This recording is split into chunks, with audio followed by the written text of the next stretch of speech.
يا أيها الذين آمنوا توبوا إلى الله توبة نصوحا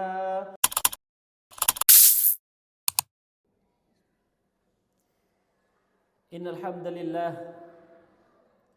نحمده ونستعينه ونستغفره ونتوب إليه ونعوذ بالله من شرور أنفسنا ومن سيئات أعمالنا من يهده الله فلا مضل له ومن يضلل فلا هادي له أشهد أن لا إله إلا الله وحده لا شريك له وأشهد أن محمدا عبده ورسوله لا نبي بعده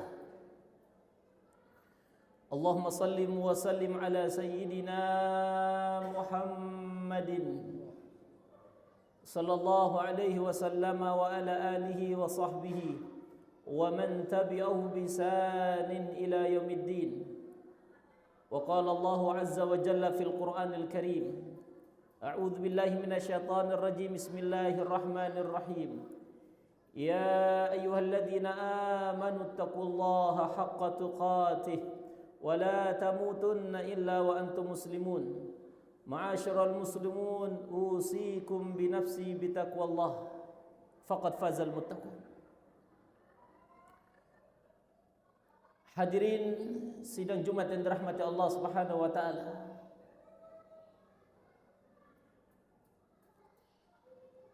Seorang mujahid bernama Rib'i ibn Amir bertemu dengan pasukan Persia dengan jumlah yang sangat banyak. Kemudian orang-orang Persia itu mengatakan, "Wahai Rib'i ibn Amir, apa sesungguhnya yang diinginkan oleh Islam?" Maka Rib'i ibn Amir mengatakan, memerdekakan manusia. Maka orang-orang Persia mengatakan, apa yang Anda maksud dengan memerdekakan manusia? Kemudian Rib'i ibn Amir mengatakan, memerdekakan manusia dari menyembah manusia menuju menyembah Tuhannya manusia. Jemaah yang dirahmati Allah Subhanahu wa taala. Dari sepenggal kisah yang menarik ini, madza nastafidu min hadhil qissah? Apa yang dapat kita ambil pelajarannya? Pertama adalah dari sekian banyak para nabi, dari sekian banyak para rasul, yang jumlahnya kata nabi dan rasul, yang jumlahnya kata Nabi sallallahu alaihi wasallam ada 124.000 nabi, ada 315 rasul, 25 nabi dan rasul yang wajib diimani dalam Al-Qur'an. Tidak ada tugas mereka kecuali ani'budullah wajadatimut taghut. Mereka diperintahkan oleh Allah Subhanahu wa taala dengan tugas yang paling mulia, yaitu mengesahkan Allah Subhanahu wa taala dan meninggalkan sesembahan-sesembahan kecuali Allah Subhanahu wa taala. Dan inilah yang diungkapkan oleh Al-Qur'an. Wa ma arsalna mir rasulin illa bilisani qaumihi liyubayyana lahum. Quran menyebutkan, tidaklah kami mengutus rasul-rasul di antara kalian dengan lisan-lisan kalian untuk kemudian memberikan keterangan risalah Allah Subhanahu wa taala ini untuk menyembah Allah Subhanahu wa taala wahdahu yang Maha Esa. Jemaah yang dirahmati Allah Subhanahu wa taala. Kita mengenal ada rasul pertama kali yang Allah utus di muka bumi ini adalah Nabi Nuh alaihi salatu wasalam. Generasi yang ke-10 dari Nabi Adam alaihi salatu wasalam, dan dia adalah rasul pertama yang pertama kali Allah utus kepada bangsa manusia. Ketika manusia sudah terjadi penyimpangan, kemusyrikan terjadi, awal mula terjadi di antara kalangan kaum Nabi Nuh alaihi salatu wasalam. di antara mereka-mereka yang kemudian disembah di antara orang-orang saleh di masa lalu, yang nama mereka kemudian disebutkan dalam Al-Quran, Wadda, Suwa'a, Yaghutha wa Ya'uqa wa Nasra. Dan 5 orang ini adalah orang-orang yang kemudian hebat di masanya, soleh di masanya. Tetapi kemudian ketika mereka sudah meninggal dunia, kemudian patung-patung mereka dibuat untuk kemudian mengenal jasa-jasa mereka, untuk mengenal kesolehan mereka. Maka anak keturunan mereka kemudian pelan-pelan kemudian mereka menyembah atas bisikan setan.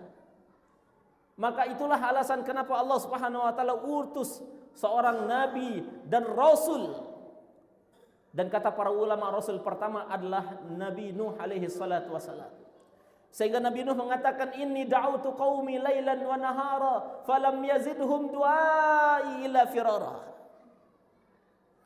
Aku berdakwah kepada bangsaku pagi, siang, petang selama 950 tahun, falam yazidhum du'ai illa firara. Tidaklah mereka beriman kecuali beberapa orang saja. Kita tahu ketika Nabi Nuh alaihi salatu wasalam bersama orang-orang beriman di masanya, kemudian dicoba oleh Allah Subhanahu wa taala dengan banjir begitu dahsyat yang hanya menyisakan 83 orang yang masa dakwahnya 950 tahun. Bayangkan jamaah yang dirahmati Allah Subhanahu wa taala, betapa luar biasanya Nabi Nuh alaihi salatu wasallam mendakwahkan kaumnya untuk menyembah Allah Subhanahu wa taala, untuk mengesahkan Allah Subhanahu wa taala, wala tusyriku bi syai'a. 950 tahun yang hanya beriman adalah 83 orang. Kalau kita hitung kisaran 12 sampai 13 tahun, hanya 1 orang beriman kepada Allah Subhanahu wa taala pada saat itu. Inilah makna hakikatul hurriyah. Ini adalah makna daripada kemerdekaan yang hakiki. Ketika manusia menyembah Tuhannya manusia. Ketika manusia kemudian sadar betul bahwa mereka adalah manusia makhluk yang Allah ciptakan untuk menyembah Allah Subhanahu wa taala. Wa ma khalaqtul jinna wal insa illa liya'budun. Tidaklah aku ciptakan bangsa manusia dan bangsa jin kecuali beribadah pada Allah Subhanahu wa taala. Dan seluruh para nabi dan para rasul tugasnya adalah menyembah Allah Subhanahu wa taala dan menyuruh manusia menyembah Allah Subhanahu wa taala, wala tusyriku bihi syai'a. Dan itu juga yang diungkapkan oleh orang-orang saleh di masa lalu. Sebagaimana ungkapan Quran, seorang yang saleh dari bangsa Afrika, dia adalah Luqmanul Hakim, ketika beliau mengatakan kepada anaknya, ya bunayya la tusyrik billah, innasyirka ladzulmun adzim. Wahai anakku, jangan pernah kemudian melakukan kesyirikan kepada Allah Subhanahu wa taala. Sesungguhnya kesyirikan itulah dosa yang paling besar. Jemaah yang dirahmati Allah Subhanahu wa taala. Suatu ketika Nabi sallallahu alaihi wasallam berkumpul bersama para sahabat. Kemudian Nabi sallallahu alaihi wasallam mengatakan, "Ala unabbiukum bi akbaril kabair." Maukah aku kasih tahu kepada kalian di antara dosa-dosa besar yang membinasakan manusia? Kemudian Nabi sallallahu alaihi wasallam menyebutkan as-sab'ul mubiqat. Ada 7 dosa besar yang membinasakan manusia. Nomor pertama dan nomor yang paling diwanti-wanti oleh Nabi sallallahu alaihi wasallam, al-isyraku billah. Kalian mensekutukan Allah Subhanahu wa taala. Makanya orang yang beriman memanai kemerdekaan yang hakiki adalah ketika jiwanya, hatinya, akalnya beriman kepada Allah Subhanahu wa taala, wala tusyriku bihi syai'a, dan jangan pernah menyembah kecuali selain Allah Subhanahu wa taala. Yang kedua, jemaah yang dirahmati Allah Subhanahu wa taala, pelajaran penting dari penggalan cerita tadi adalah bagaimana kemudian manusia seperti kita yang beriman pada Allah Subhanahu wa taala ini kemudian wal amalu bitanzil, kemudian memaknai sebuah kemerdekaan itu adalah mengamalkan ajaran Allah Subhanahu wa taala. Sesungguhnya Nabi sallallahu alaihi wasallam mengatakan, taraktu fikum amrayn, kami sudah tinggalkan di antara kalian itu 2 pusaka, kata Nabi sallallahu alaihi wasallam. Selama kalian berpegang teguh terhadap 2 pusaka tersebut, lan tadillu abada, kalian tidak pernah akan tersesat, tidak akan pernah belok, tidak akan pernah lupa jalannya menuju Allah Subhanahu wa taala. Dan inilah wasiat daripada Sayyidina Ali bin Abi Thalib pada anaknya Sayyidina Hasan dan Husain, yaitu wal amalu bitanzil, hendaknya memegang teguh ajaran-ajaran Allah Subhanahu wa taala. Jemaah yang dirahmati Allah Subhanahu wa taala. Dan terakhir, untuk memaknai merdeka yang hakiki adalah wajtanibu al-itsm wadz-dzunub, menjauhi diri kita dari dosa dan maksiat. Kenapa jemaah yang dirahmati Allah Subhanahu wa taala? Kata Nabi sallallahu alaihi wasallam, al-kaisu man dana nafsahu wa amila lima ba'dal maut. Orang yang paling cerdas di antara umatku, kata Nabi sallallahu alaihi wasallam, adalah orang-orang yang mampu menjaga hawa nafsunya dari bermaksiat pada Allah Subhanahu wa taala. Dan berikutnya wa alima lima ba'dal maut wa amila lima ba'dal maut, dan mereka kemudian memproduksi kebaikan-kebaikan karena mereka paham betul dunia ini hanya sementara. Jemaah yang dirahmati Allah Subhanahu wa taala, tidak ada di antara kita yang rasanya tidak pernah salah. Tidak ada ceritanya di antara kita yang tidak pernah berbuat dosa. Tidak ada ceritanya di antara kita yang tidak pernah berbuat maksiat. Kata Nabi sallallahu alaihi wasallam, kullu bani Adam khata'un. Seluruh manusia pernah melakukan kesalahan. Wa khairu khata'un at-tawwabun, dan sebaik-baik orang yang bersalah adalah mereka yang kembali kepada Allah Subhanahu wa taala. Maka indah betul Allah Subhanahu wa taala ajak manusia yang masih yang beriman. Di dalam Quran bercerita, ya ayyuhalladzina amanu tubu ilallahi taubatan nasuha. Wahai orang-orang beriman, yuk kembali kepada Allah Subhanahu wa taala dengan taubat nasuha. Asa rabbukum, sesungguhnya kita berharap Allah Subhanahu wa taala akan mengampuni seluruh dosa dan maksiat yang pernah kita lakukan.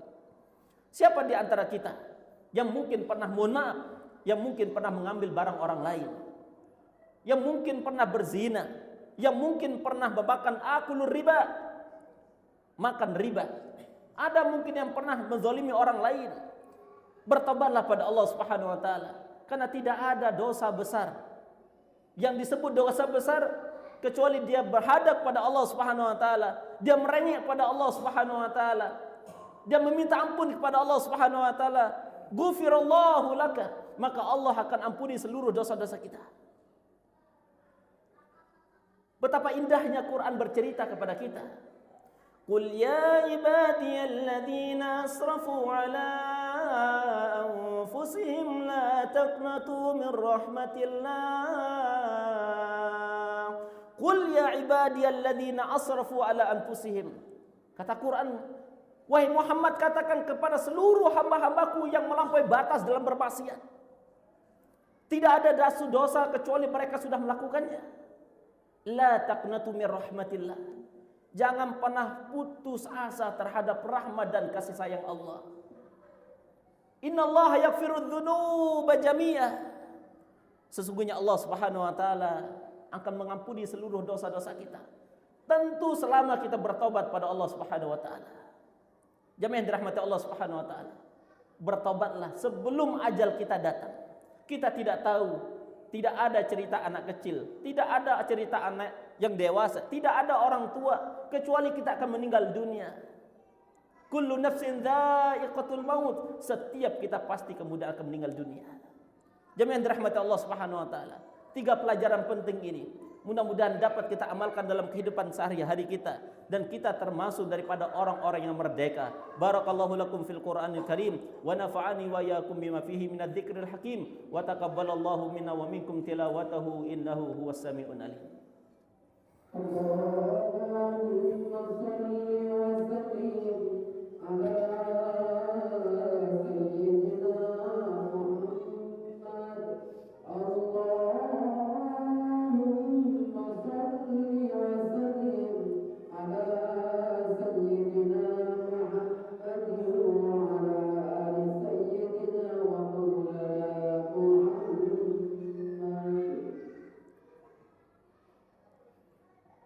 Innal hamdalillah nahmaduhu wa nasta'inuhu wa nastaghfiruhu wa na'udzu billahi min shururi anfusina wa min sayyiati a'malina. Ashhadu an la ilaha illallah wahdahu la syarika lah wa ashhadu anna Muhammadan abduhu wa rasuluhu la nabiyya ba'dah. وقال الله عز وجل في القرآن الكريم إن الله وملائكته يصلون على النبي يا أيها الذين آمنوا صلوا عليه وسلموا تسليما اللهم صل وسلم على سيدنا محمد في الأولين والآخرين أوصيكم بنفسي بتقوى الله فقد فاز المتقون اللهم اغفر للمسلمين والمسلمات والمؤمنين والمؤمنات الأحياء منهم والأموات اللهم اعز الإسلام والمسلمين اللهم انصر إخوان المسلمين والمستضعفين في كل مكان وفي كل زمان اللهم انصر إخوان المسلمين والمجاهدين في غزة اللهم انصر إخوان المسلمين في غزة اللهم انصرهم نصرا عزيزا اللهم عليك اليهود الذين قتلوا أطفال المسلمين ونساء المسلمين في غزة اللهم إنا نسألك الجنة ونعوذ بك من سخطك والنار ربنا هب لنا من أزواجنا وذرياتنا قرة أعين واجعلنا للمتقين إماما ربنا آتنا في الدنيا حسنة وفي الآخرة حسنة وقنا عذاب النار والحمد لله رب العالمين أقم الصلاة يا عباد الله